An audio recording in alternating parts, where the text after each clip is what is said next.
We have one additional witness. Commentator. Please. All right. I will introduce to you now, Mr. President. You are connected. Thank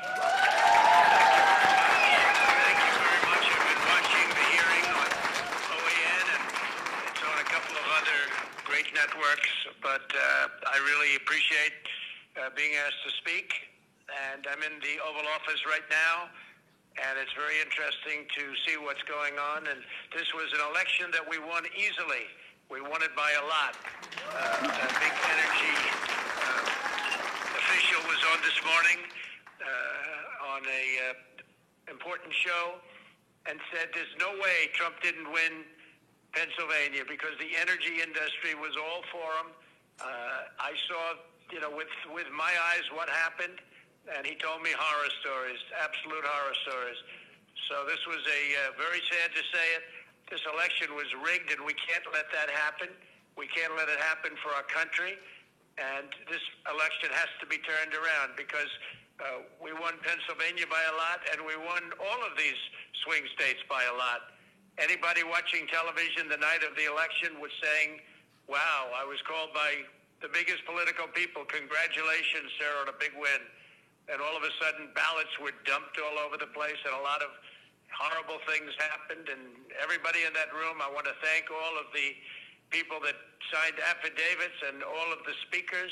You're fantastic people. You're great patriots. I want to thank the senators for being there. And it's so important. Day before Thanksgiving, it really represents somebody. Between the voter suppression and all of the horrible things that happened to poll watchers, we have poll watcher affidavits piled up to the ceiling.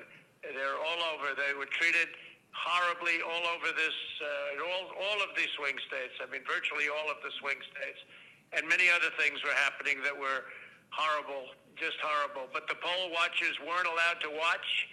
They were, in many cases, whisked out of the room, not only into pens that were 20, 30, 40, 60, 100 feet away, where you couldn't even see. They were using binoculars. People are reporting that they had to use binoculars, and that didn't work. If you were a Republican poll watcher, you were treated like a dog. And the Democrats had no problem, but they were rough. They were literally pushed out, and it was rough tactics. This is what happened here. This is not the United States of America, what happened, and I think everybody knows that. That's why you're there, and that's why you're so vehement about it. We have many cases of people walking in. A woman, an elderly woman, walks in looking forward to voting November 3rd and says, oh, good, where would I go about voting? I'm sorry, you've already voted. Your ballot is in. I said, no, I didn't vote. No, your ballot is in. You've already voted. In all cases for Biden, by the way. She said, no, I want to vote. Nope, your ballot is in. And then they give her a provisional ballot to sign, which goes nowhere. It's a disgrace that this is happening to our country. We won this election by a lot. We got 74 million votes.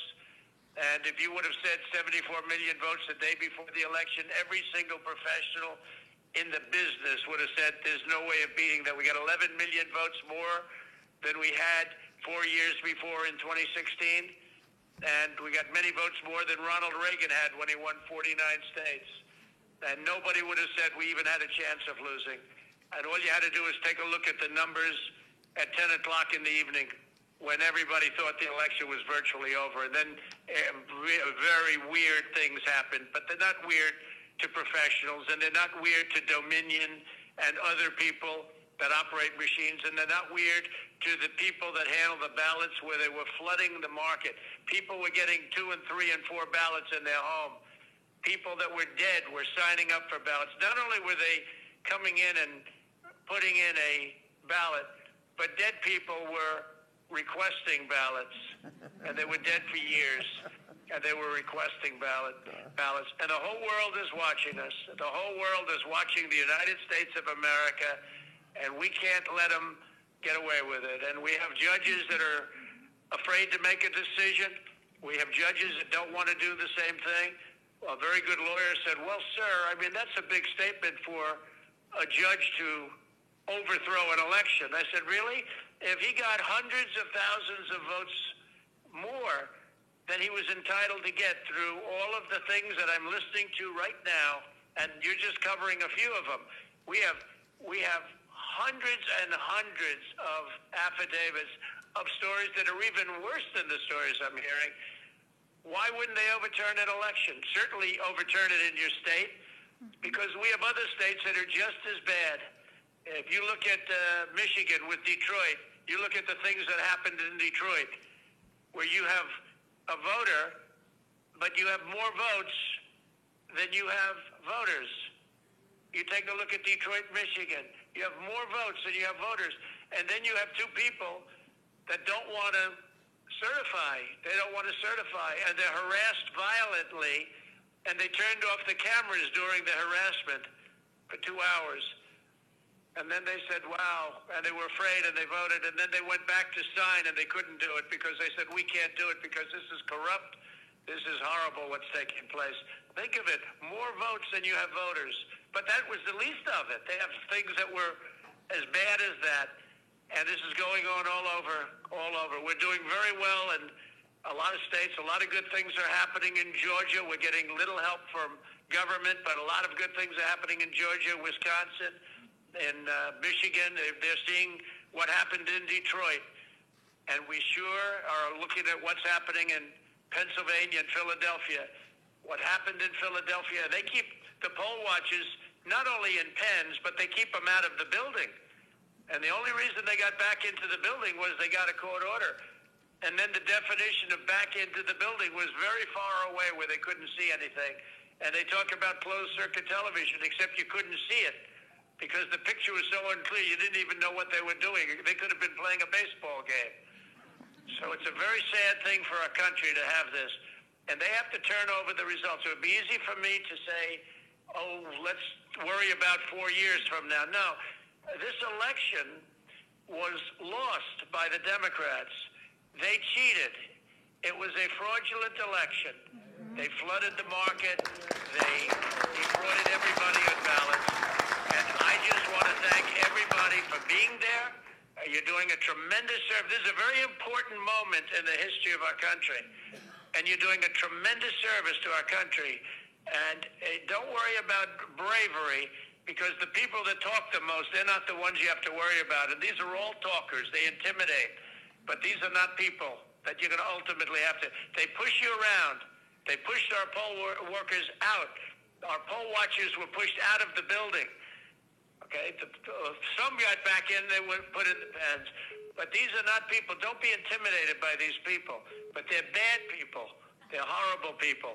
And they're people that don't love our country. So we don't have to worry about 4 years right now. We have to worry about what happened on November 3rd and previous to November 3rd. And by the way, after November 3rd, when people put votes in and they put them in illegally, they put them in after the polls closed. And one of our great Supreme Court justices made mention of that. And I can't imagine that any justice or anybody looking at it could be thrilled when they vote after the election is over.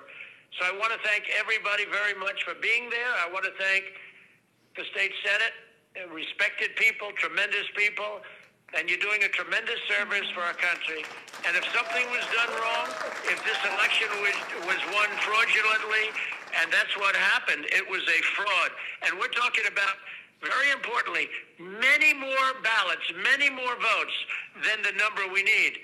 In other words, if we needed 50,000 votes, we're not talking about we found 9 dead people that voted. Of course, there were many more than that, many numbers that nobody even believes.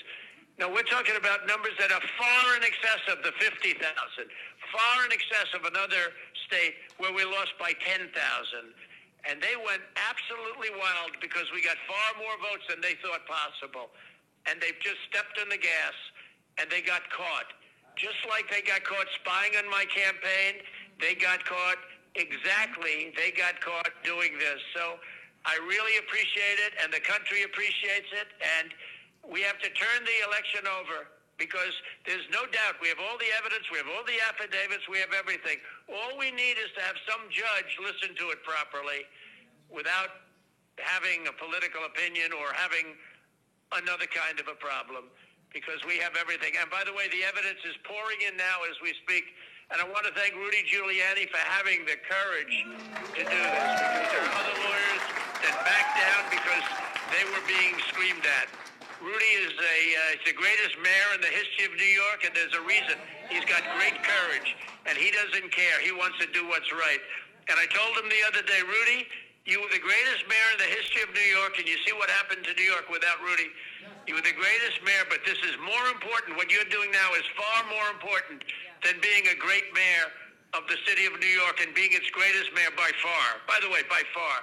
This is going to be your crowning achievement because you're saving our country. Thank you all very much. Thank you.